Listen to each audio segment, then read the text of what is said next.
Weekend Modder here with a send-in service proof video for Stephen R. Stephen, this is the console that you send in for RGH service.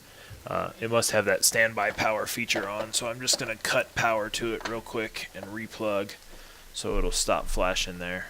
That's due to the background download setting, whether you have that enabled or not.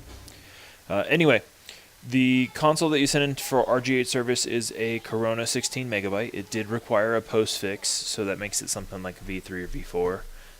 But it was a 16 megabyte NAND. So we went ahead and did the blue LEDs and a Muffin CR4 style install using a Matrix V1 with an oscillator. And as you can see, that actually provides really nice quick boot times here. We've got Freestyle Dash, Dash Launch, XEX Menu, and Aurora Dash all pre-installed on the console. And there's a backup disk that has a bunch of good copies of software and your backup files and stuff inside that paper sleeve taped to your console.